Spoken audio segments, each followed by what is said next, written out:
Hello everyone, welcome back to another episode of LMScast. My name is Joshua Millage and I'm joined today with Christopher Badgett, and today we're talking about something that's really important, and that's how to name your online course. So Chris, start it off for us. What are some tips that you have for the audience around coming up with a really attractive, engaging, and interesting name?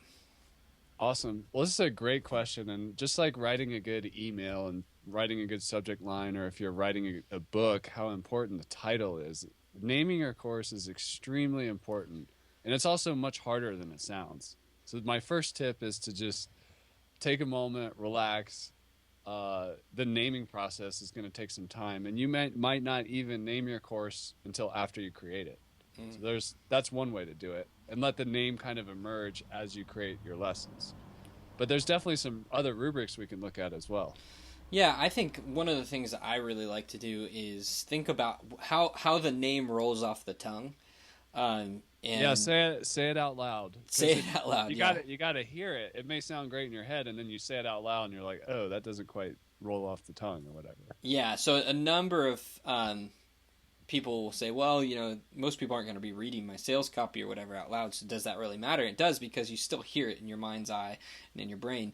So I like to choose alliteration, I think is the correct term, where you have two words that connect together, sound similar together. So for instance, the coaching course that we are running currently is called Course Clinic, and it just sits in your brain differently than how to build a great course. Like, that sounds very generic to me, So just to be clear, alliteration is like the first sound in both words, or like Coca-Cola or LifterLMS. Yeah. So we use this a lot.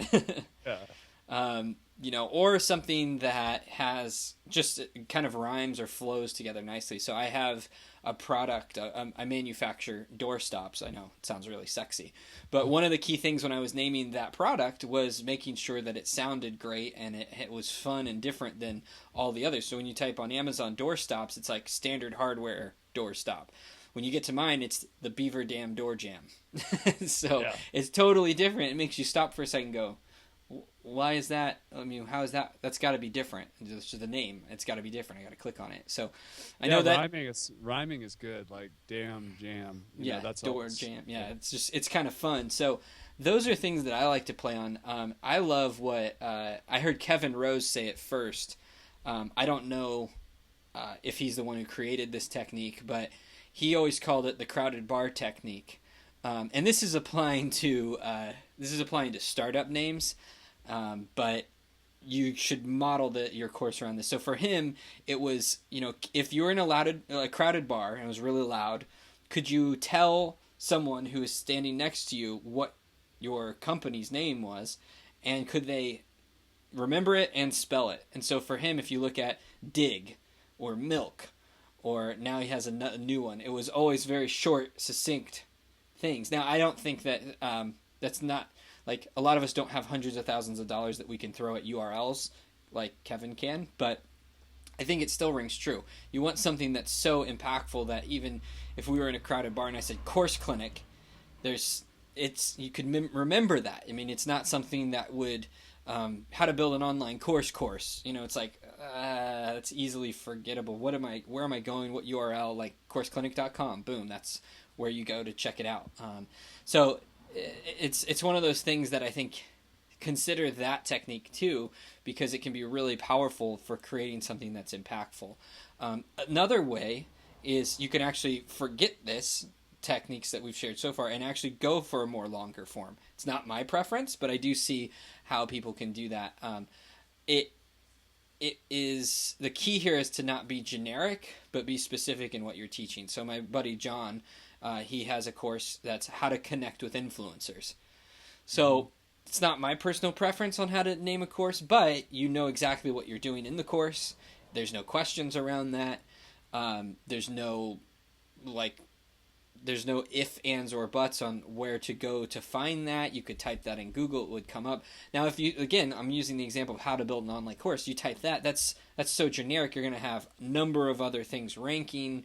It's not, yes, I know what I'm doing, but There's so many people talking about that. I'm just going to be a part of the noise. How to connect with influencers. That's a little different, that you might find a couple blog posts and things around that, but it's a lot less crowded. So that's another option. And I think, Andrew Warner has a course on how to interview your heroes. So that's another example of that style of naming. And then you could also go with making something up, taking something that you're teaching and completely rebranding it. And Derek Halpern does this with yes engines. What the heck is a yes engine? I don't know. Let me find out. It piques the curiosity. But in reality, he's just teaching persuasion techniques and sales techniques, but he's not saying persuasion or sales techniques. He's totally taking the concept and making it something new and calling it a yes engine, which that's another great way. So there's no one right way to name a course, but these are ways that I've seen. And Chris, we prefer the short, succinct, more, crowded bar technique / alliteration. But you can curiosity in there, like course clinic. Oh, I'm curious about that. Like, what does that mean? And if I can add another one, it would be, this is a really popular one where the name of the course has the result and then the process in it. So product launch formula. The product launch is the result, and then the formula is like the process. Or, you use some other result blueprint. That's the name of the course. Or whatever home study course. So that's really common. And a couple of other pro tips is it's really important to use the language in your naming that your ideal customer is going to use. Not too fancy and not too generic or fundamental. Like you want to use the exact words that are your target market uses. Like for example, if you want to learn how to build like amazing machines, expression is janky. You don't want something that's all janky. So, I mean, if that's the word that people use, you want to try to include that in your name or in the description or whatever. Exactly. You're using a piece of terminology that only your market understands, which is great because you want to use that. You want to use that to your advantage. You want to focus on that market. So another one too I've seen is the result-based one. Double your freelancing rate. The other ones, and actually I think this is really powerful. If you're teaching something that revolves around a piece of software or a brand name that already exists in the world, like learn Scrivener fast. Scrivener's like a publishing tool or a writing tool. So learn Scrivener fast.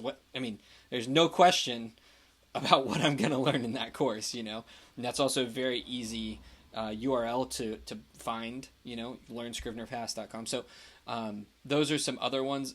Get 10,000 subscribers, Brian Harris's course.